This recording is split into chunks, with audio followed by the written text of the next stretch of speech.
What's going on, guys? Aero here, and welcome back to another video. Now in today's video, I want to talk to you guys about Pokemon Brilliant Diamond and Shining Pearl, as it's been a few days since the Pokemon Presents, which showed us some new information and the updated look to the games, but there's actually been a lot of things that people have been wondering about, and in this video I want to talk to you guys about my thoughts on one of these things and the possibility of it coming into the game. And that topic is of course the home of the third legendary Sinnoh Pokemon Giratina, being the Distortion World, and the possibility of if the Distortion World could in fact be inside of Pokemon Brilliant Diamond or Shining Pearl. So before Pokemon Brilliant Diamond and Shining Pearl were even revealed and people were speculating about the Sinnoh remakes and what they wanted to see, one of the things that would always come up on the top of everybody's list was the Distortion World from Pokemon Platinum. Now the Distortion World was really cool because it allowed you to enter Giratina's world, and even on the DS it had a lot of cool little things that you could do in it. You could like swim up a waterfall downward, you could walk on the walls and ceilings. It was just really cool to have that in a Pokemon game on the DS, and it was just a very nice experience. And so now with Pokemon games on the Switch, they could definitely make the Distortion World look really cool and have a lot of crazy effects on it, so it would be really nice to see that on your TV and playing it in HD, which is why a lot of people really wanted to see the Distortion World appear inside of the Sinnoh remakes. Now if we take a look at the official Pokemon map of the Sinnoh region from Pokemon Platinum in 2008, you can definitely see that right in the center on Mount Coronet at the top, you can see that purple portal right to the Distortion World, and of course that makes a lot of sense because the Distortion World was one of the biggest selling points of Pokemon Platinum. And now from the recent news about Pokemon Brilliant Diamond and Shining Pearl, we did get the map of Pokemon BDSP, and if we take a look at it, on the top of Mount Coronet in the center, we don't see that purple portal for the Distortion World, which is making a lot of people think that the Distortion World is most likely not going to be in these games.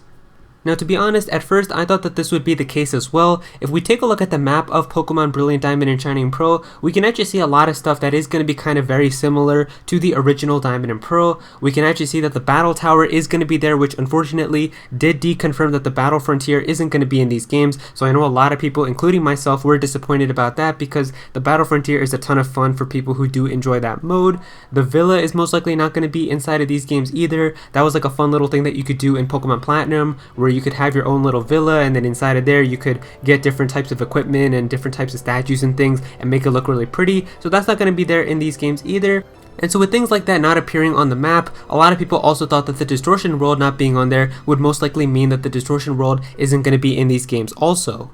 However, after thinking about this for a few days, I actually think that this does make a lot of sense. The Distortion World would probably not be like a part of the main adventure or the main story of Pokemon BDSP, because of course they are remakes of the original Diamond and Pearl, but it is possible that the Distortion World could be like its own separate thing as part of a post-game episode. And if that is going to be the case, they wouldn't really put that on the map right away because it's not going to be a part of the main story, but rather something extra that you can do after. And so I do feel like that there is a possibility that Pokemon Brilliant Diamond and Shining Pearl may still be hiding one big surprise for us in terms of like the Distortion World, or maybe like a Giratina post-game episode or something like that. And the reason that I feel like that is because of how they've pretty much gone with Pokemon trailers and done Pokemon reveals in the past. See, in the past with Pokemon trailers, right before the game is about to come out, they usually have like one last trailer before the game releases, and that trailer is usually full of something pretty exciting and big that gets people really excited for the games and on board to buy them. So I do feel like that there is a possibility that maybe Pokemon Brilliant Diamond and Shining Pearl is hiding like one more surprise like that,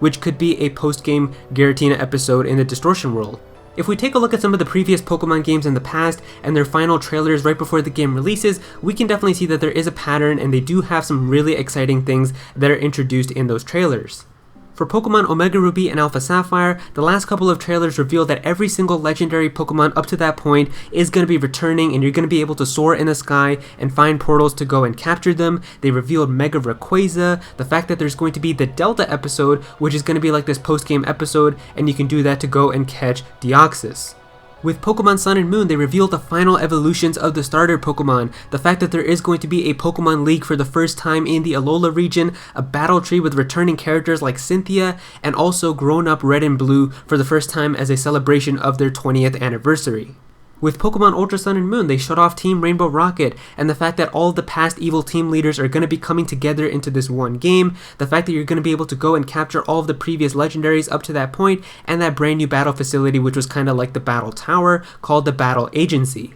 Even with like Pokemon Let's Go Pikachu and Let's Go Eevee, the final trailer showed off the Elite Four, Team Rocket with Jesse James and Meowth, as well as Red, Blue, and Green, and the fact that they're all going to be in the game. And then even with like Pokemon Sword and Shield and the Crown Tundra DLC, the last trailer usually had some of the more exciting things like every single returning legendary Pokemon, Dynamax Adventures, the Galarian Star Tournament, and other things that would just get people pretty excited. And so going off of this, I feel like it is possible that maybe Pokemon Brilliant Diamond and Shining Pearl is still hiding like one more surprise left for us. Right now, the only completely new thing that we've seen in this game, which hasn't been inside of the original Diamond and Pearl, are the hideaways, which are going to be in the underground, and you can go in there and find some rare Pokemon. But besides that, really, everything else has kind of already been inside of the original Pokemon Diamond and Pearl. So maybe like that last trailer, kind of in like late October or early November, right before when the game is about to come out, maybe that trailer is going to have some type of really cool, one more like big surprise, exciting feature about these games. I don't think that that's really kind of too far-fetched to expect.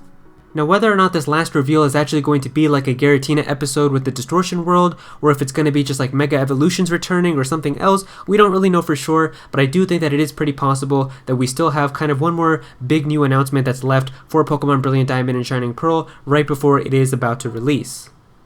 And so yeah, there you go guys, those are my thoughts on the possibility of a Distortion World post-game episode with Giratina potentially happening inside of Pokemon Brilliant Diamond and Shining Pearl, or just one last big surprise that could still be announced for these games, as I do think that it is pretty possible because of how they've done Pokemon trailers in the past. Usually right before the game does come out, there is kind of like that one big trailer at the very end that does have like a pretty nice announcement right before the game releases, so I do feel like it is pretty likely that we'll see something like that for these games as well. And so yeah, if you guys enjoyed this video, then definitely be sure to click that like button and also comment down below. Let me know how you guys feel about this. Do you guys think that it is possible that we could see a Giratina Distortion World post-game episode inside of Pokemon BDSP? How would you guys feel about it if that did happen? Is there something else that you would like to see more? How do you feel about the possibility of Mega Evolutions maybe? Definitely be sure to comment down below and let me know. If you're new to this channel, then please be sure to subscribe. I'm definitely going to have some more Pokemon content in the future, so definitely be sure to subscribe so you don't miss out on that. Click on that bell to become a part of the notification squad. Go follow me on Twitter at Aero so you can be featured in videos. And also join my Discord server as well. We've got a bunch of people in there who are always talking about Pokemon and Smash Bros and Nintendo, so definitely be sure to join that. And yeah, that's pretty much it. Thank you so much for watching.